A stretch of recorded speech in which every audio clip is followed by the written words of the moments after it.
За сайн байцгаана уу. За энэ удаагийнхаа дугаараар та бүхэндээ сүүлийн үед одоо маш их хэрчээ яваад байгаа энэ Facebook-ийн спамны талаар зөвлөгөө өгье. За энэ спамыг яаж таних вэ? За энэний эсрэг ямар арга хэмжээ авах вэ?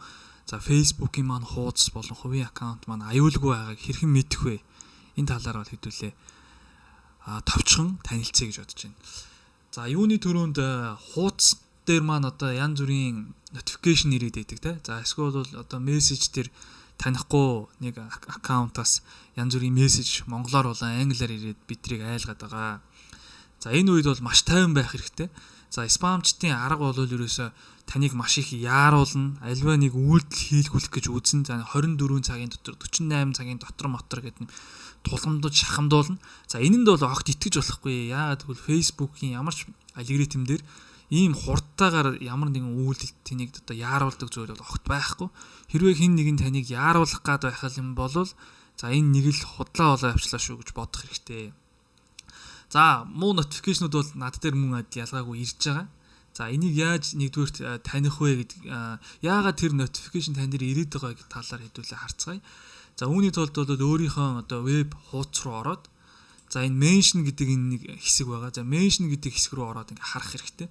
Энэ дээр бол зөвхөн ямар нэгэн хувийн аккаунт ч юм уу одоо пэйж хуудаснаас таныг меншн хийнгүүтээ нөгөө сонин мессежээ бичээд нэг юм айкон одоо Facebook-ийн айкон ч юм уу нэг холбоо барих гэж байгаа хүний айкон тавиад худлаа юм бичсэн байдаг. Энэ бол ингээ меншнд чихээр энэ notification дээр одоо мэдээлэл бол ирдэг гэсэн үг ээ.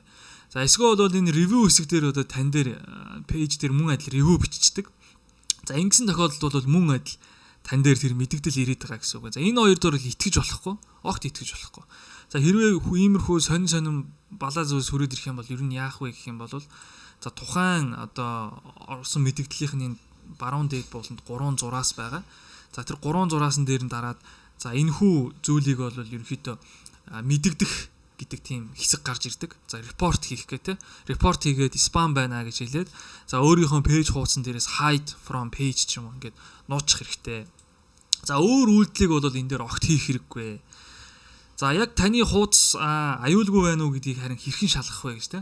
За үүний тулд бол хэдүүлээ за энэ professional dashboard гэдэг хэсэг рүү орно. За professional dashboard гэдэг рүү ороод за энэ page access гэдэг рүү орно. За page access гэдэг рүү ороод энэ page setup гэдэг хэсэг рүү орно. За page setup руу оронгуудаа за энэ дээр харин page status гэдэг нэг юм зэс байгаа. Өөрөөр хэлбэл яг энэ хуудас маань ямар статустай байна вэ гэдэг хардаг view гэдэг дараад орно. За ингэнгүүт хэрвээ таны хуудсан дээр ямар нэгэн алдаа үүсэх аккаунттай холбоотой мэдээлэл үүсэх юм бол ерөнхийдөө энэ дээр гарч ирдэг. Энэ дээр таныг ийм алдаа зөрчил хийсэн байна. Энийгээ болоорой гэдэг ч юм уу мэдээлэлүүд энэ дээр хөвөрдөг. Ямар ч асуудал байхгүй байх юм бол энэ шиг ингээд ногоон өнгөтэй. Тэгээ дээрээс нь page has no issues гэсэн бичгтэй бол гарч ирнэ. За дээрээс нь no restriction гэдэг ч юм уу нэг иймэрхүү ямар ч одоо зөрчил байхгүй, no violation to show гэдэг ч юм уу те. Иймэрхүү юмнууд гарч ирнэ. За хэрвээ энэ дээр чинь асуудал үүссэн байх юм бол за энэ дээр ямар нэгэн тэмдэглээ бол гарч ирдгээ гэсэн үг. За энээс бусад тохиолдолд бол ерөөсөө тэр хүмүүсийн чатанд итгэж болохгүй.